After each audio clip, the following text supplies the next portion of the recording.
Alors bonjour à tous. Aujourd'hui je vous fais un petit focus sur ma méthode pour le persil. À l'occasion d'un semis, j'en ai déjà fait. Des semis, je l'ai fait à l'intérieur, hein, dans la véranda. Ici, c'est pas chauffé, mais ils sont quand même bien abrités. La température descend moins que dehors quand même. Et ce qui fait que la germination, hein, donc, elle est favorisée. Alors, il n'y a pas besoin d'énormément de chaleur pour faire germer le persil, mais il faut quand même un bon 10 degrés minimum. Donc, je l'ai fait dans une hogette de plâtrier. Je vous en ai déjà parlé plusieurs fois. C'est étanche, c'est important parce que je veux pas perdre d'eau. Et je mets à l'intérieur un plastique fort. Alors ça, vous n'êtes pas obligé.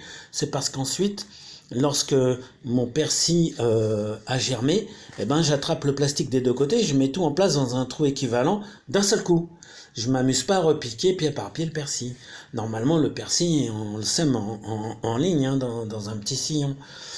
Donc moi je le fais à l'intérieur parce que j'ai beaucoup moins de pertes, hein, toujours à cause des ravageurs et puis même des intempéries.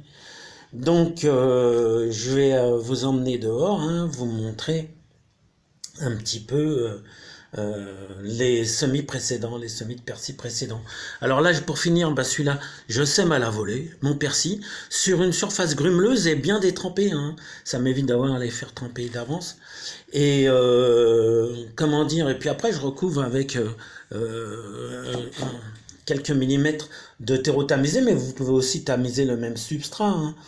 Et comme ça, vous pouvez plomber, c'est-à-dire tasser légèrement, hein, vos graines afin qu'elles poussent bien droites, surtout. Alors, ce qui se passe, c'est que là, mon substrat, c'est toujours la même chose, hein. C'est un mélange de terre de jardin, au moins 50%, avec du sable et puis un peu de terreau pour l'alléger, hein, pour que les racines se développent. Mais ici, étant donné que je ne vais pas faire de repiquage individuel, comme je vous l'ai dit, que je vais tout mettre d'un coup, en fin de compte, la légèreté du sol est moins importante. Je vais tirer mon plastique et tout va se mettre d'un coup. J'ai pas besoin d'arracher les plants et donc je risque pas d'abîmer les radicelles. Ok?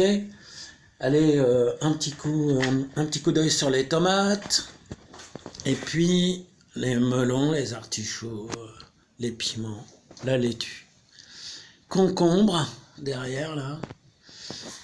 On va aller voir dehors mon persil. Alors, il est là. Voilà. J'en ai un peu partout dans le jardin, hein, je vous montre celui-là.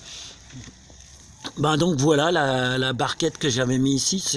Celui-là, il est semé, je crois, au 1er mars. Oui. Il est semé début mars, donc je sème de tout, hein, pas seulement du persil, du basilic, tout. Moins parce qu'on en consomme moins, mais il y a beaucoup de plantes que je sème de cette façon. D'ailleurs, je vais vous montrer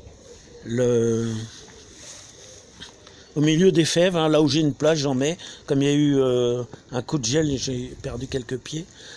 Donc ça, c'est de la feuille de chêne, hein. Voici la barquette. Enfin, c'est pas la barquette précédente, mais c'est la première, celle-ci. Ça, c'est une barquette de laitue merveille des 4 saisons. Là, je les repique, hein, les unes à côté des autres. Là, je fais pas glisser. On voit bien qu'il n'y a pas le plastique. Là, j'ai fait glisser, hein, c'est une barquette, on voit bien ce coup-là. C'est une barquette d'épinards, elle est assez récente. Il y a même des laitues qui poussent au milieu. J'ai des graines un peu partout. Donc voilà, voilà un bon exemple, hein, du résultat que j'obtiens avec une petite barquette comme ça. Hein. Allez, je vous dis à bientôt.